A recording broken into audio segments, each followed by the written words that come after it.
Hey guys, Harry here, back with another Bricklaying vlog. Back on another plot today.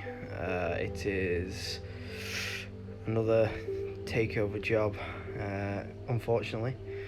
Apprentice had a go, well, a lad just out of his time had a go doing this band lift from floor, and you can see it stay at blockwork behind me. Didn't get too far. It turned out he left one at windows out one of the gables, and he got the banding course at the wrong height and used the wrong banding brick, so we took over this one. So this is our second drop now. Got about a day and a half left on the other drop, just to get that to scaffold, but they were keen on getting this gable up so this show house next to us can go up. So we had a lot of alteration to do. We had to knock about 400 brick off this gable that was built wrong. It was lipping all over, to be fair, but it was all built incorrect anyway. And then we've had to drill a load of tie wires in, which were incorrect. It stop-ended one of this gable at the front where you came to your step trays. Didn't know how to do it, so he stop-ended it and two of his brickwork out. So I had to cut all that out and take all that down. Then I had to do all his step trays for him. And yeah, because he wanted to team up with us, he wanted to work with us, but he won't get into site till 10:30 on a morning, and it won't take a day rate.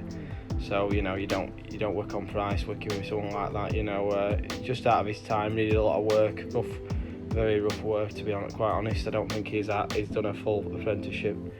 And yeah, as you can see, the blockwork behind me, joints are massive. Blockwork was a good 20-30 mil high, so I've had to creep my brickwork about 10 mil, so it don't look as obvious. But the ties were leaning back to the outside skin, so it's not so bad for travelling damp over the ties. But I just basically had to do what I could with it. I couldn't lift my sill heights really any higher than 10 mil or so, because it becomes an issue then getting over here. Getting the house too high from the floor. So yeah, that's basically it. I just got over it the best I could, and I'll probably have to knock some more of his block work down on the other gable. He skinned basically 6 or 7 course of block around the whole plot, and he didn't joint the back of them, which they want the back of the block work jointed on this site. So, or at least being flush, but none of his were even jointed or flush. So, we've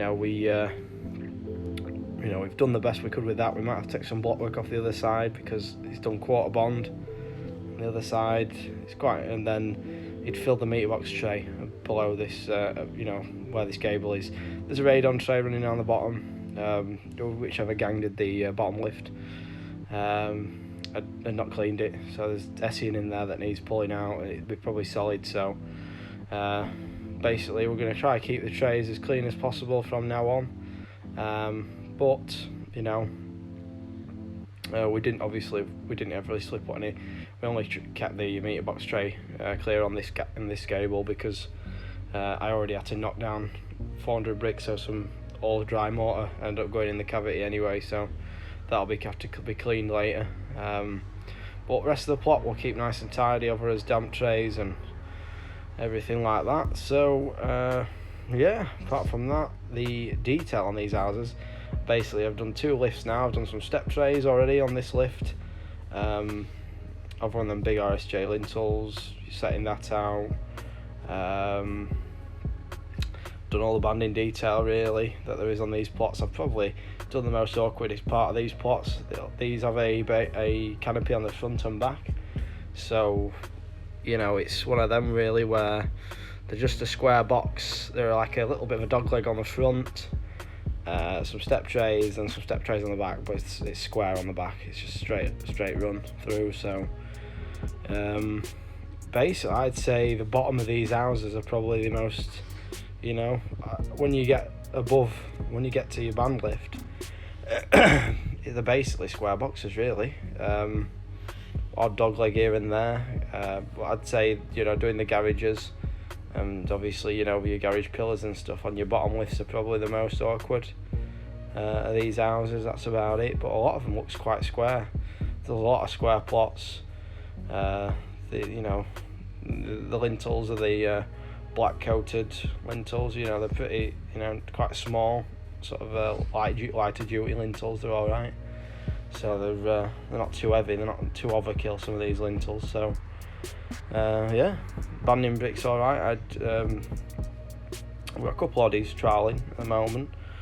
Old man's still back full time. I'm just having lads for an odd day to try out, so I'm not getting let down if they don't want to carry on. So I had one of the lads here passing me just some banding bricks, because we didn't want to load them out all the way down Gable, just because we didn't want to get gear all over. So I just had them passing me as I laid them, get them down quicker.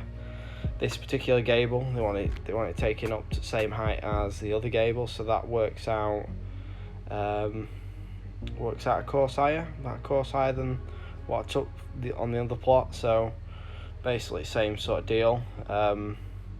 With the other plot, basically they wanted me to take the plot work up for tread deck, but I don't know if I'll get it done in time. I'll just take it up, you know, to near to the top of window formers as I can. Probably, you know, one course from the top of the window formers, and I can do that, you know, from the other lift, give it a little bit more work in it. But yeah, it's a good site, you know. On this day, obviously I spent an hour cleaning trays, drilling ties, and well, about 2 hours actually. By the time I drilled all the ties where the expansions were, drilled all the ties where he'd left it out on the block work, and I had to take some of his block work down the front because I need to get my damp tray in for me canopy roof. You know, I spent about 2 hours, you know, about an hour and a half today at least. And then we were using, if you can see on Gobbo, it looks a bit crap, it was using old ready mix. There was new stuff here, but by the time I was building corners, and anyone knows if these concrete bricks, when you're building corners, you need your mortar stiffer because it doesn't go off. And even after I'd built all this, you know, the corner I built in the morning, I only could brush it at about 1-2 o'clock, and then this gable I'd built, I brushed it before I went, and it smudged a couple of joints that needed restroking in the morning with jointer, so I'm gonna have to do that in the morning.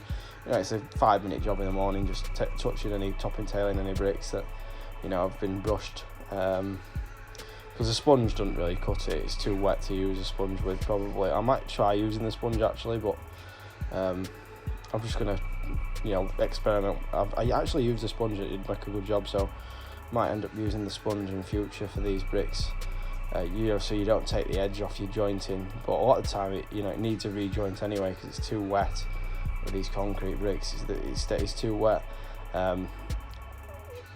Charlie Collinson left a comment on the video the other day, saying that concrete bricks, you lay 6 course and they basically fall over. It can be the case with certain types, like these ones I'm using have holes in. The other type we use on this site are frogs, so it's a mixture between frogs and hole bricks. Them holes in your bricks do give your wall a bit more stability when you're laying. And to be quite honest, if you have to have your mortar a bit stiffer than you'd like, really. In all honesty, it helps with this banding course to sort of dry out the course above and below it. So that is a bit of a lifesaver, really. So if you're taking a full gable up or building a 22 course corner, something like that, that banding course really gives the wall a bit of stability. So as long as you keep your bricks dry, I don't see much issue with them. Obviously, if you're laying that, laying 1,500 bricks, 1,200 bricks a day and stuff like that, you're gonna have to come into issues where you're just gonna have to keep moving. Basically, build your plot in, two 12 course lifts.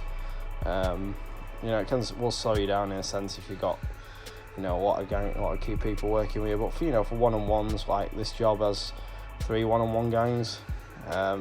And then that's not including me, so we're 4 on the 1 and 2, so we're all small gangs on this site, and it makes sense really with these sort of bricks. You can't lay that many of them if they're wet, in one place. But I took this gable up 13 course, I think it was 13 course, 12 course, and I had no sign of sinkage. So probably if you're taking it up, 2 bricklayers, you know, taking up 23 course, you know, might have some issue, but you just got to be a bit more strategic of how you approach these concrete bricks. But I like them. They're really ideal, you know. I've got pretty quick at laying them now, especially with pick and dip and stuff, because we have this radon tray around the bottom and there's such big cavities.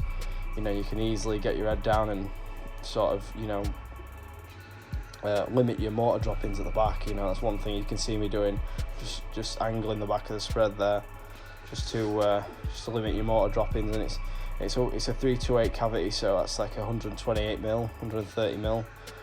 So, you know, you've got plenty of space to reach down there with your trowel, especially these small trowels, and scrape any, not sort of fill any voids. If you're getting ready for an inspection, just fucking scrape down arm's length, and just any holes that you see, just fucking fill them up. But definitely ideal pick and dip. I wouldn't want to lay these bricks traditional, it'd just be too much movement. Just doing a long spread pick and dip variant really at the moment with these.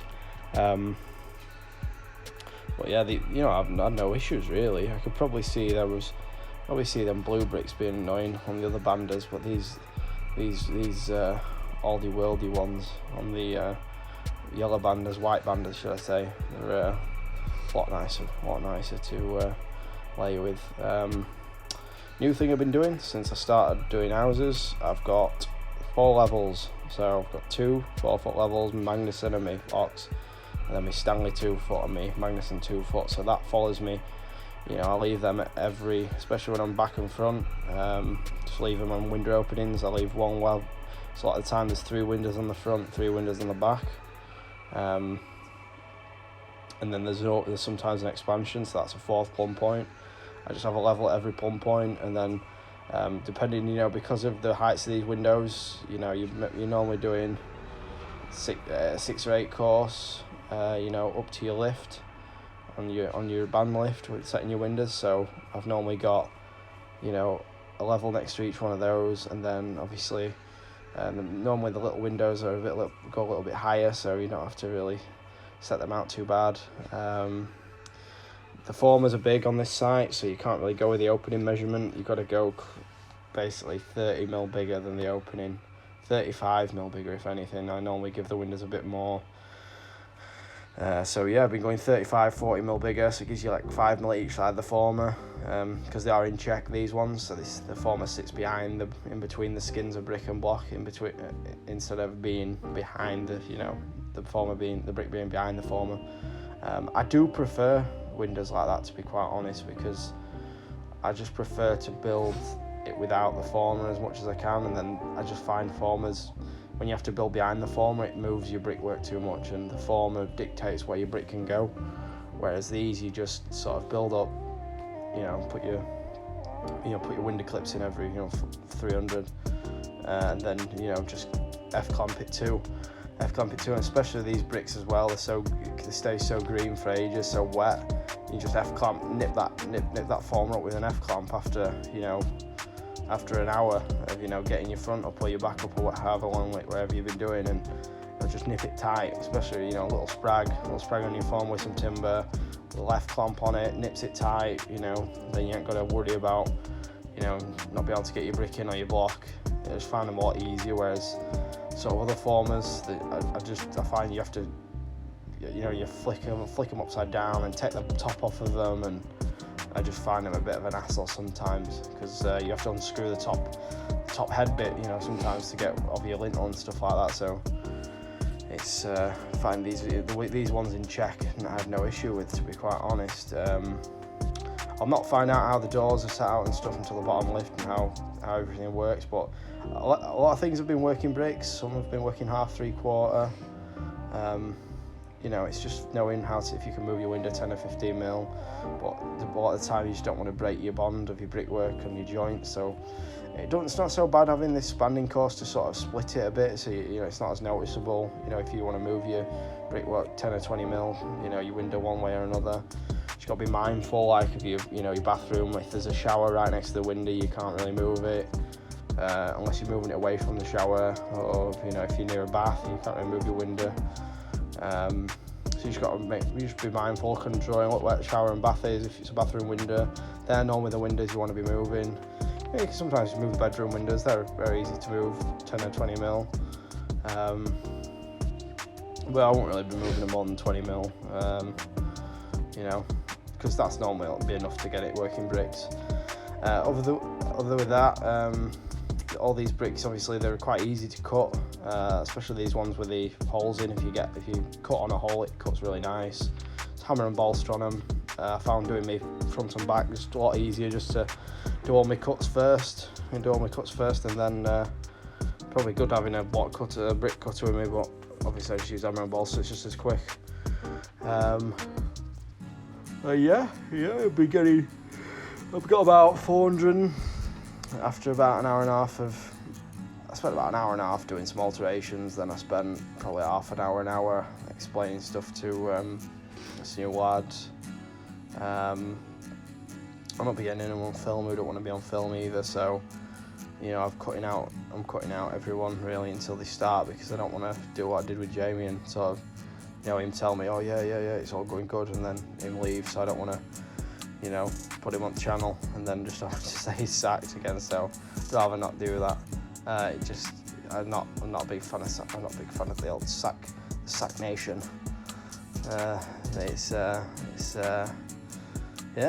Hopefully we'll have a full-time 1 and 2 within the next month. I apologise to anyone who's contacted me for work. I've not got back to you yet, but I've got you. I know who you are. I've got you all saved in my phone. So if the position comes available from what's already, what I've already promised, it's a first come first serve basis, and it comes on if you've got your own transport as well. All these lads who have started so far have their own transport. I tried doing a pickup last week, and obviously, you heard about what happened there. So I'll not be doing pickups, unless you make a good effort to make it close to the job. At the end of the day, I need some reliable. I'm paying top money for an inexperienced oddie, and willing to teach you. Do you know what I mean? Because even a hod carrier with no experience, you have to teach them how to fucking hod carry. It's not hard, but it's it does take time, letting them get up to speed. So especially all the lads who are wanting to start with me want to be on the trowel. So it has its own set of challenges having to teach people. So it's one thing that I'm willing to do. It's just I need you to be reliable for it. So that's about it. Everything's going well. About 410 bricks. I'm getting close back to my not regular 500 I get laid normally. So I reckon by middle of next week I'll be back up to full speed. It's one thing that's took me a little bit of time because of the drops I've been sat on. I should be back on the other gable of this plot on Friday, and then I might be working Saturday on it. So once I've seen the subby again, just to show him some of this stuff that's wrong with this plot, which I've had to alter. And we know we're on the right page, and we're all right to take this plot over. I make sure everything's altered the way it needs to be. It'll be good to get running that other gable in next week. I think I'll be doing hopefully have that plot finished. Move all my gear over on Friday to a new plot, get bumped out, and start putting some big corners up on a gable, and then I'll just run it in on Saturday. I think that's my plan, weather depending obviously, because we're going to lose Tuesday next week. We're going to lose Tuesday, obviously bank holiday, and then the Tuesday we know mortar. I've been told by management that they can't get a delivery for Tuesday morning, or Monday or Saturday. So we're going to be it looks like it's going to be a Tuesday solo, just getting bumped out for a couple hours, and then back Wednesday full force. So looking at laughing at me, don't laugh at me. I know it's fucking 5 a.m, but we're all up already. So I hope everyone's been enjoying the content. I know I've sort of varied it up between headcam and using third person. But I've just got to be careful not to get people in filming. This is why the headcam's so nice. You know, you can just work alongside someone, and they can be completely anonymous without, you know, wanting to be recorded and stuff. So it does work well. I've got a new way of mounting the headcam on the helmet. I'm just using a head strap, head mount with rubber grippers to grip the plastic. I'm going to actually put some rubber grippers on the, you know, some 3M tape grippers on the actual helmet itself. So I'm going to do that. Put some grip strips on my helmet. Looking into that in coming weeks, but I had no issues with this headcam, and if you guys are happy with I think it looks like a good angle again. So I'll stick to the same angle. It'll have the same angle every time. And you know, you guys will be able to see this, you know, more regularly. Appreciate all the support as well. You know, we're almost at 1.1k already. You know, it's overwhelming support, to be honest, with the videos. I try to put a little bit more effort into the voiceovers and stuff now. Like, I try to sort of think through them a little bit more. Obviously, you know, guys like to watch, you know, the progression on the different jobs and stuff, but you know, that just shows, you know, guys saying in comments on my old videos, you know, a few months ago, saying, you know, a lot of sites don't take one-on-ones. Like this site, it's just full of one-on-ones. They're all, there's a one-on-one who says he was a 1 and 2, who's looking for another apprentice, and then there's us as a 1 and 2. And then there's another 1-on-1 who was labouring there this week, so he's on his own. And then we've got a 2-on-1, but they're a nice sound steady gang. And there's another 2-on-1 or 2 and none, something like that. So no, not many big gangs on these sites, but obviously when it comes to these sort of houses, you know, these sort of more square boxy houses, with, you know, they are big, but they're not. They're like one of them. This site seems to be, you know, they're just not obviously appealing to the big gangs because of the bricks, the concrete bricks. It does appeal to more of like a one bricklayer setup because of the, you know, amount of bricks that you could only lay in a day. You know, on top of each other, especially as a 1-on-1, you know, you're not going to be laying the amount of bricks as fast. So even if you lay 700-800 bricks in a gable in a day, and a gable's like 50 bricks long, like this was a 50 brick long. I think the gable, the other side, is 52 bricks long or something like that. So, you know, 52 bricks, you know, you only got to go 10 course, and then you've got 500. And then if you do big corners, you know, that could be an extra 100 at each side there. That's 700 bricks in a day, and you've not gone over 10 course. And that'd be some good day's graft you could get set up on there. That'd be, you know, I could do 700 pretty easily on a 50 brick run. Jesus Christ, you know, I've not been on anything that big in a while, you know. This one was probably the most awkward because it had the expansion in, but I prefer the smaller runs, to be quite honest, you know, on my own. I don't like to work off any more than 3 or 4 boards. We had 4 boards set up today, but that's why I do the big corners now. So, you know, I have like 3 boards set up on a big corner, 2 or 3 boards on a big corner, and then in between the big corners I have about 3 or 4 boards. Obviously a big corner each side, so that's just how I prefer to work. I just get, you know, it's easy to get all the detailing as well, you know, like that banding detail, the little 2 brick banders on the corner. If you guys watch Derby Brickwork, you know, they do some shorts, a lot of shorts, exact same houses they're building. If you watch Derby Brickwork, I'm building the exact same houses they are. This was an Ars bridge I'm on, and the other one was a palm bridge. So if you've built event houses, I don't know what, mark whatever, I don't know what sort of type they are, but, you know, the simpler type. You know, as you can see, this one next to it is looks like a palm bridge as well. Might be a smaller one actually, but really ideal houses, to be quite honest, you know. The only downside to them is they have that damp tray, but, you know, when I do a fresh lift from damp, I'll have them set out how I want.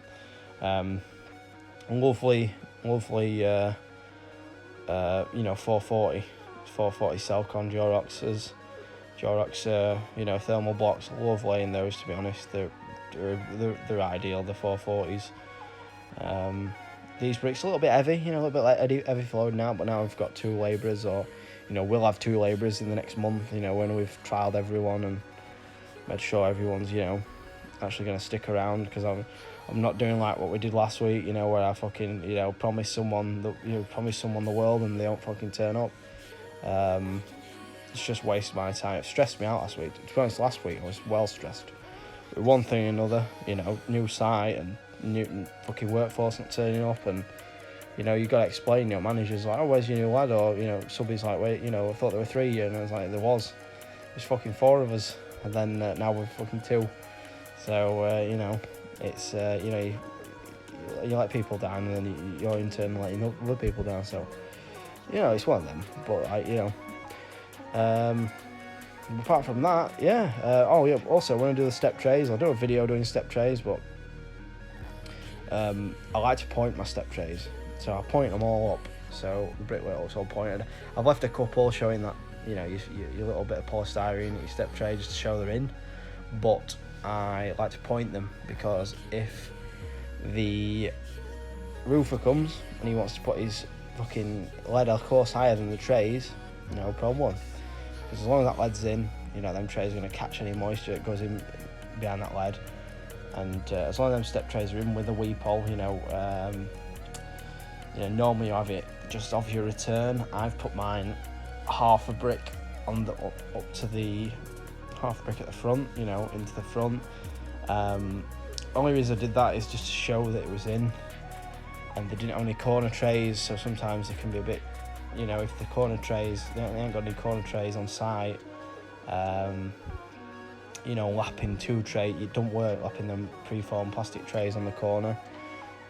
So I just did it, you know, up to my first half to show it was in, and then, you know, if they put, you know, their lead in, wherever they put it, you know, I can put another weep hole, or I could knock a brick out and shove another tray in around the corner if need be when they want to do the low level roof. You know, it's a 10-15 minute job. If the roofer decides they want to change the height of the trays, sometimes, you know, I've gone to the drawing, but sometimes when the roofer gets there, he puts it wherever he fucking fancies. The roofer. So that's, you know, something I account for. But normally, if you point all your trays, you know, you won't have any issues with, you know, no one will highlight the problem in a sense. But, you know, it's still catching that damp. And as long as the weep hole, it's draining away from the roof. You know, you're not going to get damp inside behind your roof. So, So there's a bit more footage. There's about another, you know, 15 minutes of footage. So I'm putting some music on again. Hope you guys have enjoyed everything. You know, if you want any more videos, me to go in depth a bit, you know, about these concrete bricks, how to lay them a bit quicker. You know, people, you know, if you're laying the solid ones, don't really have any advice for you because I've never laid them. But, you know, like the ones that are light block pavers, you know, I won't be laying those. Like, I asked him when I came to this site, do they have frogs and holes in? And he said, yeah, and they have. So, they're not too bad to lay at all. You know, you just got to know how to fucking get a good finish on them. And I'll make more videos on how to make a good finish of these bricks in coming videos. I've got probably another video's worth of footage on this gable. Just, you know, building it higher. So I'll talk about a different topic next video. We're currently on Wednesday now, so I'll not record for 2 days. So I'm just gonna get the rest of this gable up because I've got to cut some more block work out that he's left in. So I'll have to, you know, do some more alterations on his work. You know, it all slows your day down having to cut everything out, and it is a ball ache. So, you know, I'll probably get this finished off Wednesday and Thursday, these plots, and then I might record a little bit of block work on Thursday. But I'll definitely record me building some big corners with profiles on the Friday, maybe some of the Saturday as well. So depending if I go in or not. So. Anyway, guys, thanks so much for watching. Appreciate everything. Give us a like, comment, subscribe, hit the notification bell for you know, bi-daily videos. And if you want to help us out, just click the video and walk off for 15-20 seconds, let the ad play for a bit. It gives me a little bit of a kickback. So, thanks all for watching. and I will see you guys in the next one.